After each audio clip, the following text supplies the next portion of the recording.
Hi friends, welcome to relax recipes.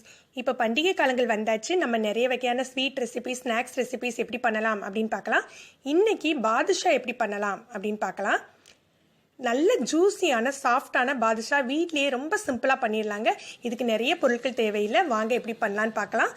நம்ம சேனலில் சப்ஸ்கிரைபர்களுக்கு கிஃப்ட்டுகள் காத்துக்கிட்டு இருக்கு. இது சம்மந்தப்பட்ட தகவல் இந்த வீடியோ முடிவில் இருக்குது, மறக்காமல் எடுத்து பாருங்கள். பாதுஷாக்கு முதல்ல மாவு பிசைகிறதுக்கு தேவையான பொருட்களை பார்த்துடலாம். நான் இங்கே ஒரு 1/4 கிலோ மைதா மாவு எடுத்து வச்சுருக்கேன். முதல்ல செஞ்சு பார்க்குறவங்க இதோட கொஞ்சம் கம்மியாக கூட செஞ்சுக்கலாம். 1/4 கிலோ மைதா மாவுக்கு ஒரு 1/4 டீஸ்பூன் சோடா உப்பும் 1/4 டீஸ்பூன் பேக்கிங் பவுடரும் எடுத்துக்கோங்க. 50 கிராம் நெய், 100 கிராம் தயிர் எடுத்து வச்சுருக்கேன். இதெல்லாம் சேர்த்து தான் நம்ம மாவு பிசைஞ்சிக்க போகிறோம். முதல்ல மாவோட பேக்கிங் பவுடரையும் சோடா உப்பையும் கலந்துக்கலாம். இது எதுக்காக சேர்த்துக்கிறோம் அப்படின்னா, பாதுஷா பாக்கையில் நம்ம கொஞ்சம் குண்டாக தான் நம்ம பொரிச்சு எடுத்துப்போம். ரொம்ப தின்னமாலாம் பொரிச்சிருக்க மாட்டோம். ஆனால் அது உள்ளே ரொம்பவே உங்களுக்கு லைட்டாக இருக்கும், நல்ல சாஃப்டாக லைட்டாக இருக்கும். அந்த மாதிரி ஆகிறதுக்காக தான் நம்ம சோடா உப்பையும் பேக்கிங் பவுடரையும் கலந்துக்கிறோம். முதல்ல இதை நல்லா மிக்ஸ் பண்ணி விட்டுறலாம்.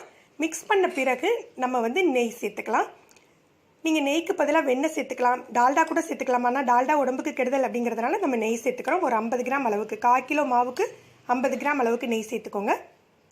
ஒரு 100 கிராம் தயிர் கரெக்டாக இருக்குங்க. இதெல்லாம் சேர்த்து நல்லா கிளறி விட்டுறலாம். இந்த மாவு பார்த்தீங்க அப்படின்னா உங்களுக்கு ரொம்ப சாஃப்டாக பூரி மாவு மாதிரி எல்லாம் இருக்காது, கொஞ்சம் கொத்து கொதரமாக தான் இருக்கும்.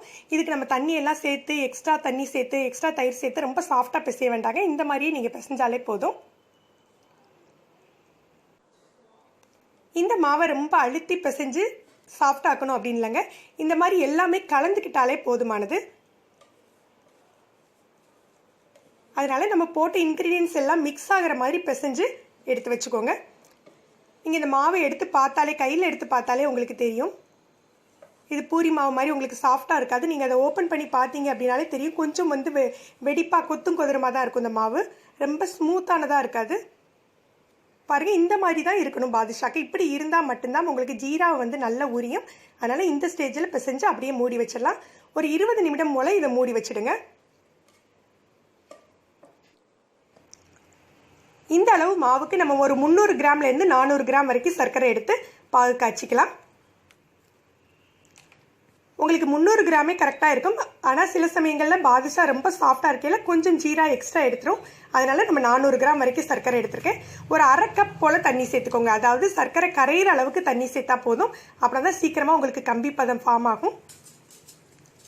இது நல்ல மீடியம் ஃப்ளேமில் கொதிக்க வச்சிடலாம். நம்ம கொஞ்சமாக தண்ணி சேர்த்துருக்கிறதுனால சீக்கிரமாக கம்பி பதம் செட் ஆகிடும்.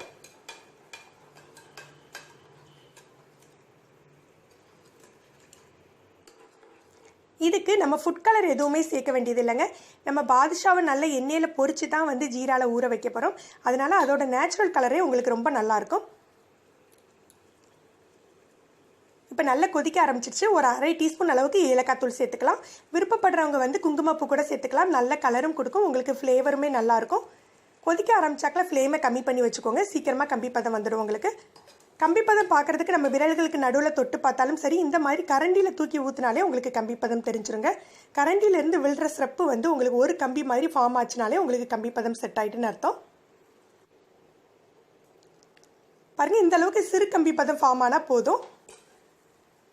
இந்த ஸ்டேஜில் நம்ம அடுப்பு அணைச்சிடலாம். நம்ம கம்பி பதம் வரைக்கும் சர்க்கரை பாகு காய்ச்சிருக்கிறதுனால ஒரு எலுமிச்சம்பழம் சாறு சேர்த்து கிளறி வச்சுக்கலாம். இல்லது சீக்கிரமாக அந்த சர்க்கரை பாகு கட்டி ஆகிடும்.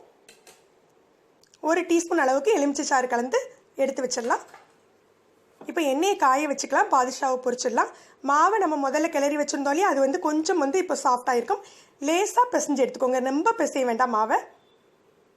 நமக்கு தேவைப்படுற சைஸில் உருட்டி பொரிச்சு எடுத்துடலாம். இந்த மாதிரி உருட்டி இருக்கோம் இல்லையா அந்த பாதுஷா, இதை ரொம்ப சேப் பண்ணி நல்ல வலுவலுன்னு ஆக்காதீங்க. இந்த மாதிரி கொத்தும் கொதிரமாக தான் இருக்கணும்.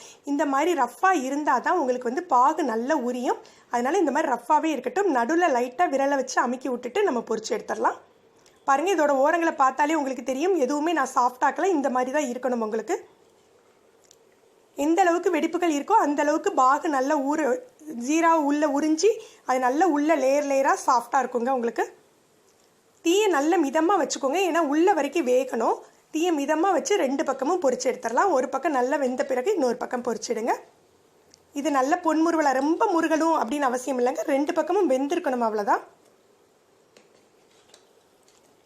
இப்போ இந்த பொரிச்சு எடுக்கிற கலரே உங்களுக்கு நல்லா இருக்கும். இதே நம்ம ஜீராவில் ஊறையில் இன்னும் நல்லா இருக்கும் உங்களுக்கு. அதனால் இதுக்கு நம்ம கலர் பொடி எதுவுமே சேர்க்காதீங்க. இந்த மாதிரி எடுத்து வச்சுட்டு நம்ம அடுத்த ஷிஃப்ட்டை போட்டுட்டு கூட இதை ஊற வச்சுக்கலாம் ஜீராவில். இப்போ மீதமுள்ள மாவையும் இந்த மாதிரி பண்ணி போட்டுடலாம். ஏற்கனவே பொரிச்சு வச்சதை ஜீராவில் ஊற வச்சிடலாம். இது ரொம்ப நேரம் ஊறணும் அப்படின்னு இல்லைங்க. 2 பக்கமும் ஒவ்வொரு நிமிஷம் ஊறினாலே போதும். நிறைய வெடிப்புகள் இருக்கிறதுனால சீக்கிரமாக ஜீரா உள்ளே போயிடும், உங்களுக்கு நல்ல சாஃப்ட் ஆகிடும். இனிப்பு அதிகமாக வேணுங்கிறவங்க வந்து இன்னும் 1 நிமிடம் கூட ஊற வச்சுக்கலாம். இந்த மாதிரி ஊற வச்சு நம்ம வெளியில் எடுத்து ட்ரை பண்ணிட்டீங்க அப்படின்னா உங்களுக்கு பாதுஷா நல்லாவே செட் ஆகிடுங்க.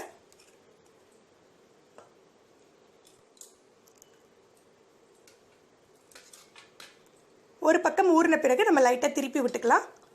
இப்போ நமக்கு அடுத்த ஷிஃப்ட்டு ரெடி ஆயிடுச்சு. இதையும் எடுத்து வச்சு இந்த மாதிரி பாகில் ஊற வச்சு வச்சிடலாம்.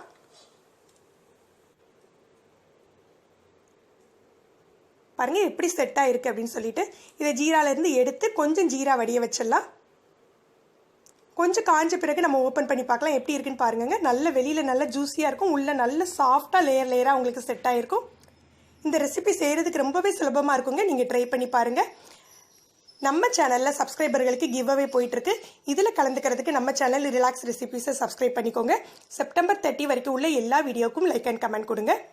இந்த கிவ் அவே வீடியோவோட லிங்கை இந்த வீடியோவோட முடிவிலும் கொடுத்துருக்கேன், கீழே டிஸ்கிரிப்ஷன்லேயே கொடுத்துருக்கேன். மறக்காமல் எடுத்து பாருங்கள், கிவ் அவேல கலந்துக்கோங்க. மேலும் ஒரு புதிய வீடியோவில் உங்களை சந்திக்கிறேன். நன்றி.